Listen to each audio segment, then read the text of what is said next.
네, 안녕하세요. 저는 법무법인 지정에서 일하고 있는 이신광 변호사라고 합니다. 대체로 형사소송과 민사소송을 위주로 업무를 진행하고 있습니다.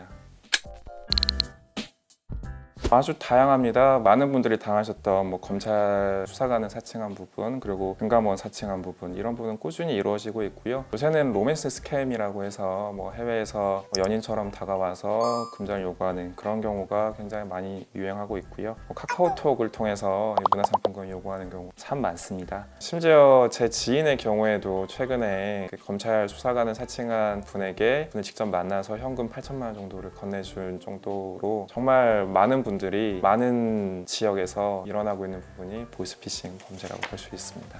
제가 담당했던 사건들을 보면은 직접 가셔서 일하셨던 분들도 있는데, 조직은 동남아나 중국에 위치하고 있습니다. 그리고 거기서 일할 전화를 거는 사람들이죠. 그런 분들은 우리나라에서 모집을 해서 중국이나 동남아에서 그런 분들이 실제적으로 우리나라에 계신 국민에게 전화를 해서 보이스피싱 범죄를 유발하고 있고요. 그리고 그렇게 유발된 범죄, 그러니까 어디 가서 누구한테 돈을 줘라, 아니면은 어디 가서 돈을 이체해라 라는 지시를 하면은 그에 따라서 수거책들, 말 그대로 현금 수거책이나 아니면은 이렇게 카드로서 다른 곳에 이체하는 그런 수거책들이죠. 그런 분들은 대체로 우리나라 아르바이트 사이트, 네이버 카페나 아니면은 다른 아르바이트 구직 사이트에 아르바이트 구직을 올립니다. 그래서 그런 분들을 정말 아르바이트로 생각하게끔 해서 모집한 다음에 그분들은 단순하게 돈을 건네받고 송금시켜주는 그런 역할로 이루어지고 있습니다.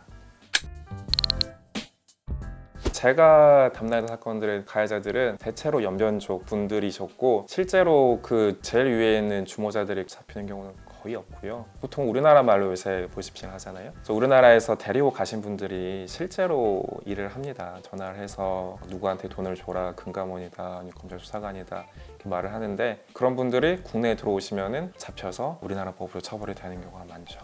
우선 제 경험상으로는 거의 잡힌 경우가 없는 것 같고요. 정말 제일 위에 최상위에 있는 분들을 잡을 수 있는 방안이 사실상 없을 수도 있어요. 왜냐하면 그분들은 국내에 들어오실 경우가 거의 없어서.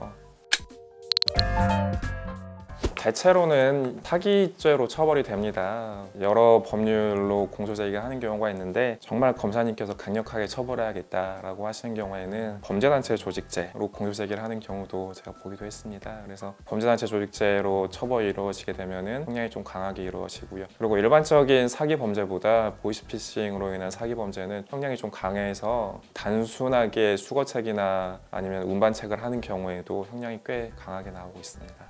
제가 아는 선에서는 이 보이스피싱 방지를 위한 특별법은 따로 없는 것으로 알고 있습니다. 피해 금액이 5억이 상회가 되는 경우에는 특정 경제, 가중처벌 등에 관한 법률에 의해서 가중처벌될 수 있습니다. 절대 보이스피싱 수거책이나 이런 것들 하시면 안 됩니다. 우선 빠르게 인지하신 경우라고 하면은, 먼저 돈을 송금해 주신 경우라고 하면은 우선 지연인출 제도가 요새는 시행 중입니다. 그래서 30분 내에는 돈이 인출되지 않기 때문에 바로 지급정지 신청을 하셔야 되고요. 직접 현금을 건넨 경우에는 사실상 경찰에 신고하는 방법 외에는 별다른 방법이 없습니다. 무조건 경찰에 빨리 신고하시고 그 돈을 건네준 분의 인상착의를 확인하시고 경찰에 신고하시는 게 가장 빠릅니다. 보이스피싱 같은 경우에는 보통 그분이 돈을 쓰는 게 아니라 돈을 송금을 합니다. 돈을 송금을 해서 만약에 1억을 받았다라고 하면은 그 중에 100만 원, 50만 원 정도를 본인의 아르바이트 명목으로 가져가고, 나머지 돈을 입금하는 부분이라서 이 수거책은 사실상 그 돈이 있을 가능성은 없어요. 그래서 그 계좌를 압류하거나 계좌를 진출시키는 게 유일한 방법으로 보여집니다. 만약에 1억을 가져갔다라고 하면은 그 1억에 대해서 모든 책임을 부담하고요. 형사적으로 형사 합의를 할 때 1억에 대해서까지 합의를 해야 어느 정도는 양형에 많은 고려가 되고 있는 부분입니다. 대체로 처벌이 이루어지고 있고요. 기본적으로 이루어지는 구조는 아주 간단합니다. 우선 투입하는 노동력에 대비해서 얻는 수익이 커요. 간단히 말해서 어디 돈을 받아다가 건네만 주면은 그 돈의 5%의 수익을 주겠다 라고 하는 건데, 만약에 1,000만 원의 돈을 받아서 건네주었다 라고 하면은 그래도 50만 원 정도가 되잖아요. 하루도 안 걸리는 일로 50만 원 정도의 수익을 얻는 거는 현실적으로 정상적인 구조가 아닙니다. 그래서 투입하는 노동력 대비 너무 큰 수익을 얻을 수 있는 경우, 그리고 뭔가 의심이 되는 경우가 대부분이라서 대체로 그러한 이유로 보이스피싱의 고의를 인정하고 있고요. 정말 예외적인 경우에는 고의가 부정돼서 무죄가 나오는 경우도 있습니다. 그런데 그건 오히려 예외의 경우에 해당되기 때문에 의심나는 경우라고 하시면은 절대로 하셔서는 안 되고, 만약에 하시고 나서 이미 돈을 건넸는데 무언가 이상하다, 찜찜하다라고 하시면은 바로 경찰에 신고하시는 게 나중에 형사적인 처벌을 조금은 면할 수 있는 방법으로 보여집니다. 대체로 형사적인 부분에서 고의는 판사님도 사람의 머릿속에 들어갈 수는 없습니다. 그래서 주변 상황을 토대로 해서 이게 일반적인 경우에 비추어서 이상한 것인가 아닌가 이런 점을 토대로 고의를 인정하는 부분이 많은데, 보이스피싱의 경우에는 대체로 좀 무언가 이상한 정황이 있고 피고인이나 피해자들도 뭔가 이상하다고는 생각을 했는데 보이스피싱은 아닐 거다라고 생각을 해서 그렇게 보이스피싱 조직 체계 지시에 따르는 경우가 대부분입니다. 대부분이라서. 그런데 나중에 보면은 결국에는 고의 인정이 될 수밖에 없는 거죠. 그런 의심을 했다는 것만으로도요. 그래서 만약에 그런 의심이 든다고 하시면은 절대 하지 마시고, 만약에 하셨다고 하시면은 바로 경찰에 신고하시는 게 가장 좋은 방법입니다. 참 보이스피싱을 보면 안타까운 사건이 대부분입니다. 왜냐면은 이 조직책이나 실제로 전화를 거시는 이런 분들은 많이 잡히진 않아요. 그런 분들보다는 오히려 단순한 아르바이트로 생각한 현금 수거책 그리고 전달책들이 대부분인데, 그런 분들은 실제로 이 보이스피싱으로 인한 피해 금액을 변제해 주실 수 있을 만한 능력이 없는 분들이 대부분이세요. 그래서 변호사인 저희한테 내가 이걸 정말 모르고 했다, 알았으면 했겠느냐라고 항변을 하셔서 항상 안타까운 마음이 들고요. 그 중에 가장 안타까운 사건은 정말 사업을 하시다가 사업이 잘 안 돼서 무언가 다른 일용직이라도 구해서 열심히 일을 해야겠다라고 하셨던 분인데, 정말 절박하니까 이 보이스피싱 조직원의 지시에 정말 잘 따랐던 경우가 있습니다. 그런데 결국 보이스피싱 조직원의 지시를 잘 따르면은 이 피해 금액이 높아질 수밖에 없어요. 그래서 이후에 재판 과정에서 합의도 많이 했지만 결국에는 합의 금액이 피해 금액보다 높지 않아서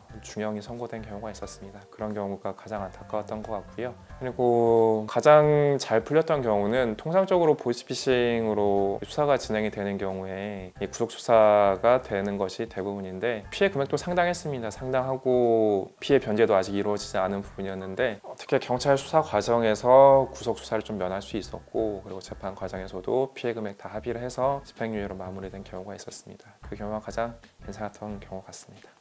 가장 힘든 부분은 사실 보이스피싱 법률적으로는 그렇게 어려운 사건 아닙니다. 다만 합의를 해야 양형에 참작이 되는데, 합의를 할 수 있는 여력이 안 되는 경우가 대부분이라서 사실적으로 좀 어려운 부분이 많죠.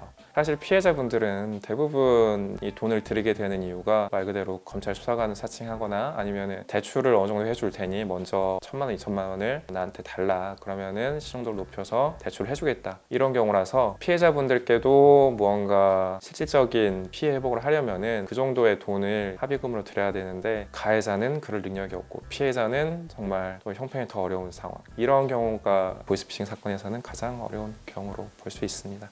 그리고 제가 했던 사건 중에 정말 보이스피싱 조직원으로서 중국에서 우리나라 국민들께 전화를 걸어서 검찰을 사칭했던 분이 있는데, 그분 같은 경우에는 주범들의 협박에 의해서 범죄를 할 수밖에 없었던 경우가 있었습니다. 그렇다고 하더라도 피해자가 발생한 경우라서 처벌이 이루어지게 됐는데, 그런 경우 좀 안타까운 마음이 좀 들기도 했습니다.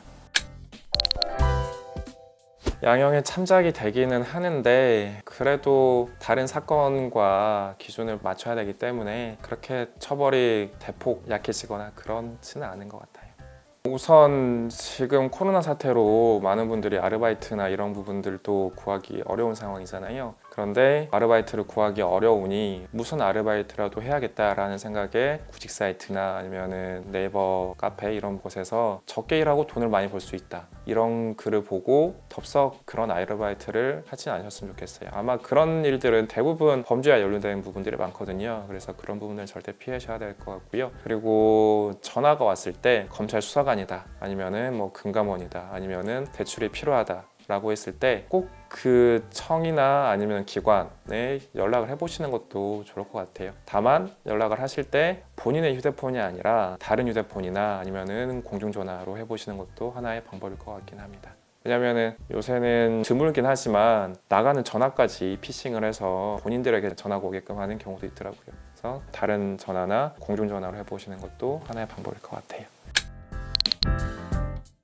이게 참 교묘하게 이루어지는 것 같더라고요. 대체로 로맨스 스캠 같은 경우에는 외국에 있는 분들이 나는 미국에서 잘 나가는 의사다, 잘 나가는 사업가다, 변호사다 하면서 국내 여성분들께 접촉을 하고 또 사진을 보내줍니다. 본인의 사진이라고 하면 보내주고 내가 지금 어디에 있는데 급하게 돈이 필요하니 돈을 좀 보내줄 수 없겠느냐 라는 형식으로 해서 이루어지는 게 대부분이고요. 로맨스 스캠 같은 경우에는 피해가 상당합니다. 왜냐면은 이게 뭔가 정말 연인과 같이 대화를 하고 연인이 지금 어디에서 있는데 급하게 돈이 필요하다라고 하고 있기 때문에 수억 원대의 돈을 건네주는 경우도 있습니다.